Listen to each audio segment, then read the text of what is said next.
இந்த செய்தியை உங்களுக்காக வழங்குவது feminine. Happy day everyday sanitary napkin. வெளியீடு வம்சம் ஃபர்டிலிட்டி அண்ட் ஹெல்த் கேர்.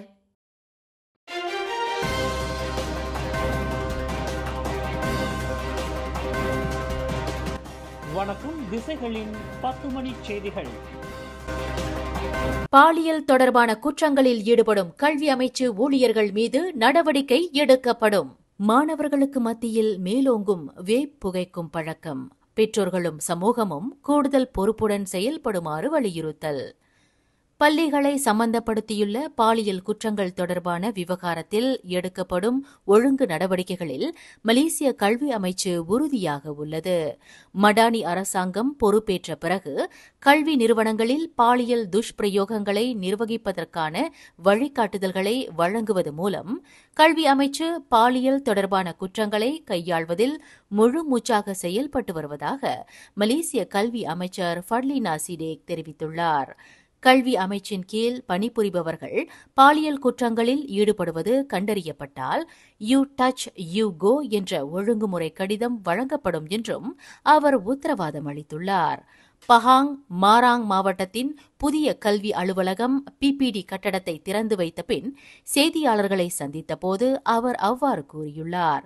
இதனிடையே எலக்ட்ரானிக் சிகரெட் அல்லது வேப் புகைப்பது உட்பட மாணவர்கள் சம்பந்தப்பட்ட எந்தவொரு சமூக பிரச்சினைகளையும் களைய கல்வி அமைச்சு தீவிரமாக பல முன்னெடுப்புகளை மேற்கொண்டு வருவதை ஃபட்லினா சிடேக் உறுதிப்படுத்தினார். அதோடு மாணவர்கள் அத்தகைய தீய செயல்களில் ஈடுபடாமல் இருக்க பெற்றோர்களுக்கும் சமூகத்திற்கும் முக்கிய பங்கு உண்டு என்றும் அவர் நினைவுபடுத்தினார். மேலும் நாட்டில் 18 வயதுக்கு உட்பட்டவர்கள் சிகரெட் மற்றும் வேப்பை வாங்க தடை விதிக்கப்பட்டிருப்பதையும் ஃபட்லினா சிடேக் சுட்டிக்காட்டினார்.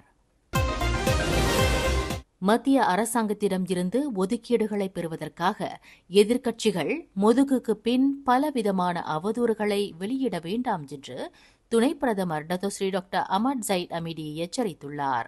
அது மட்டுமின்றி ஒற்றுமை அரசாங்க தலைவர்கள் முன் ஒரு மாதிரியும் அவர்களுக்கு பின்னால் வேறு மாதிரியும் பேசும் அணுகுமுறையை எதிர்க்கட்சி தரப்பினர்கள் கொண்டிருப்பதையும் அவர் சாடியுள்ளார். அதிலும் குறிப்பாக மாநில இடைத்தேர்தல் காலகட்டத்தில் அரசாங்கத்தின் மீது அவதூறுகளையும் குற்றச்சாட்டுகளையும் முன்வைக்கும் அத்தகைய போக்கை எதிர்க்கட்சித் தலைவர்கள் மாற்றிக்கொள்ள வேண்டும் என்று டத்தோஸ்ரீ டாக்டர் அமட் ஜயிட் வலியுறுத்தியுள்ளார். தேசிய கொடி ஒன்று தலைகீழாக கட்டப்பட்ட சம்பவம் கடந்த சில தினங்களாக சமூக ஊடகங்களில் பரவி வரும் நிலையில் அது குறித்த விசாரணைக்காக போலீஸ் 60 வயது முதியவரை கைது செய்தது. பேராக் டத்தோ சாகோர் சாலையில் உள்ள கட்டடம் ஒன்றில் தலைகீழாக தேசிய கொடி நிறுவப்பட்டது தொடர்பாக கொலகங்சா தத்தாப் டி ஹத்தி என்ற முகநூல் கணக்கின் வழி புகார் பெறப்பட்டதை அடுத்து அக்கைது நடவடிக்கை மேற்கொள்ளப்பட்டதாக கொலகங்சா மாவட்ட போலீஸ் தலைவர் அசிஸ்டன்ட் கமிஷனர் ஏஷாம் அருண் தெளிவுபடுத்தினார். இருப்பினும் வயதாகியதால் அம்முதியவர் அவ்வாறு தவறுதலாக தேசிய கொடியை நிறுவியது விசாரணையில் தெரிய வந்ததால் பின்னர் அம்முதியவர் போலீஸ் பிணையில் விடுவிக்கப்பட்டுள்ளார். மக்கோத்தா சட்டமன்ற இடைத்தேர்தலில் தேசிய முன்னணி வேட்பாளரின் வெற்றியை உறுதி செய்ய தேசிய முன்னணியின் பிரச்சாரத்திற்கு உதவ மக்கள் முன்னேற்றக் கட்சி MyPPP களம் இறங்கும் என்று அதன் செயல்முறை தலைவர் டாக்டர் லோகபால மோகன் தெரிவித்துள்ளார். அது மட்டுமின்றி வாக்களிப்பு தினத்தன்று வாக்களிக்க செல்லும் அனைத்து கட்சி உறுப்பினர்களின் வாக்காளர்களும் கண்காணிக்கப்படுவர் என்று அவர் கூறினார். ஜோஹோர் அம்னோ தகவல் பிரிவு தலைவர் டாக்டர் ஜய் சர்டே அவர்களால் இன்று நடத்தப்பட்ட கன்வென்ஷன் MyPPP மாநாட்டிற்கு பின் டாக்டர் லோகபாலா அத்தகவலை வெளியிட்டார். பெட்ரோல் நிலையம் ஒன்றில் தொழில்நுட்ப வல்லுநரிடம் கொள்ளையடிக்க முற்பட்டது தொடர்பாக கைது செய்யப்பட்ட 4 ஆடவர்களின் தடுப்பு காவல் மேலும் 2 நாள்களுக்கு நீட்டிக்கப்பட்டுள்ளது. அந்நால்வரும் விசாரணைக்காக வரும் செவ்வாய்க்கிழமை வரை தடுப்பு காவலிடப்படுவதை சுபாங் ஜயா மாவட்ட போலீஸ் தலைவர் assistant commissioner Wan Azlan Wan Mamat உறுதிப்படுத்தியுள்ளார். முன்னதாக கடந்த புதன்கிழமை கசாஸ் நெடுஞ்சாலையில் உள்ள பெட்ரோல் நிலையத்தில் நேர்ந்த அக்கொள்ளை சம்பவத்திற்கு தொடர்புடைய 30 முதல் 41 வயதுக்கு உட்பட்ட 4வரும் கடந்த வியாழக்கிழமை போலீசிடம் பிடிபட்டதாக தெரிவிக்கப்பட்டிருந்தது. ஸ்லாங்கூர் சிறுடாங்கில் உள்ள சுல்தான் இட்ரிஸ் ஷா மருத்துவமனையில் நுழைந்து மருத்துவ அதிகாரி போல் வேடமிட்டு ஆள் மாறாட்டம் செய்தது தொடர்பாக கைது செய்யப்பட்டிருந்த 14 வயது பெண் கோலாலம்பூர் செப்பாங் சமூக நலத்துறையிடம் ஒப்படைக்கப்படுவார் என்று தெரிவிக்கப்பட்டுள்ளது. அப்பெண்ணின் வயது வரம்பை கருதி அம்முடிவு எடுக்கப்பட்டிருப்பதாக ஸ்லாங்கூர் போலீஸ் தலைவர் டத்தோ உசேன் ஒமார் கான் குறிப்பிட்டுள்ளார். அதேவேளை அக்குற்றம் தொடர்பான முழுமையான விசாரணை அறிக்கை விரைவில் சமர்ப்பிக்கப்படும் என்றும் அவர் தெரிவித்தார். வயதான தாய் தந்தை மற்றும் 11 வயது சகோதரியின் பிள்ளையை கொலை செய்து பின் அவர்கள் இருந்த வீட்டிற்கு தீ வைத்த சம்பவம் தொடர்பாக போலீஸ் தேடி வரும் ஆடவர் வேறு மாவட்டத்திற்கு தப்பி சென்றிருக்கலாம் என்று சந்தேகிக்கப்பட்டுள்ளது.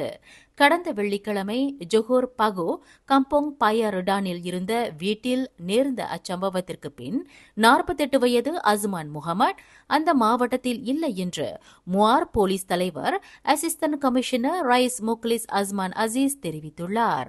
ஆயினும் போலீஸ் பல்வேறு கோணங்களில் விசாரணை மேற்கொண்டு வருவதால் அந்த ஆடவர் விரைவில் கைது செய்யப்படுவார் என்று தெரிவிக்கப்பட்டுள்ளது.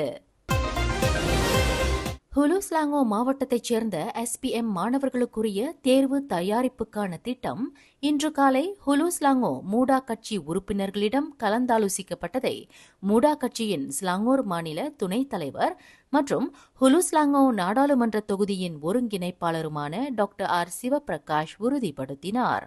அதன் பிறகு டாக்டர் ஆர் சிவபிரகாஷ் புக்கிட் சந்தோசா பிரிவின் மலேசிய இந்து சங்கத்தின் அழைப்பை ஏற்று சுங்கைச்சோ தோட்டத்தமிழ் பள்ளியில் நடைபெற்ற திருமுறை ஓதும் போட்டியின் பரிசளிப்பு நிகழ்வை காண சென்றுள்ளார். அப்பள்ளியில் நடத்தப்பட்ட 46வது திருமுறை ஓதும் போட்டியில் 170க்கும் மேற்பட்டோர் பங்கேற்ற நிலையில் அவர்கள் அனைவருக்கும் டாக்டர் ஆர் சிவபிரகாஷ் தமது வாழ்த்தினை தெரிவித்தார்.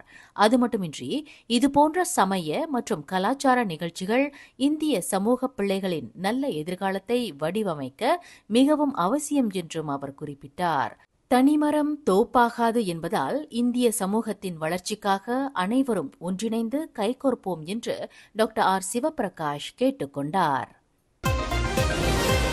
தங்கும் விடுதி ஒன்றின் நீச்சல் குளத்தில் குளித்துக் கொண்டிருந்த 4 வயது சிறுவன் நீரில் மூழ்கி உயிரிழந்தார்.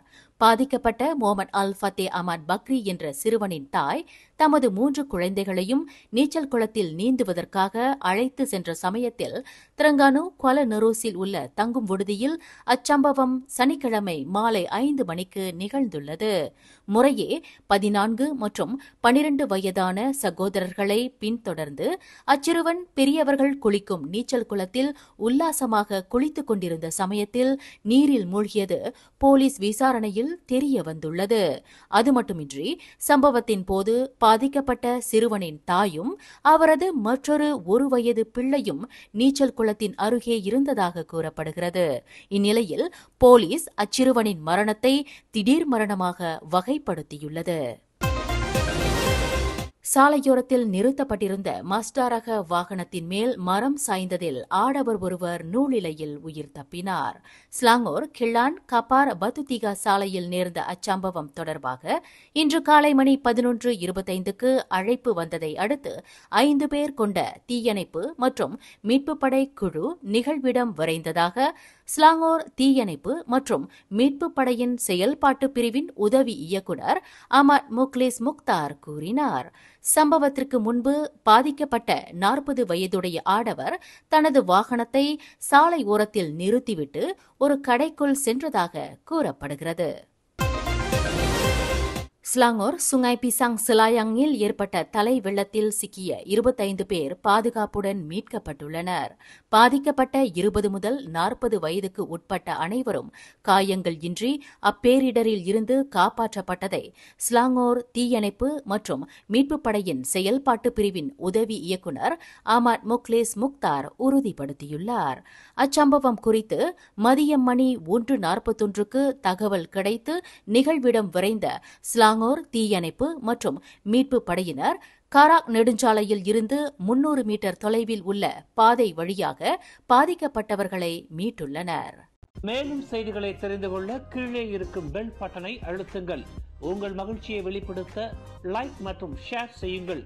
தொடர்ந்து திசைகளோடு இணைந்திருக்க சப்ஸ்கிரைப்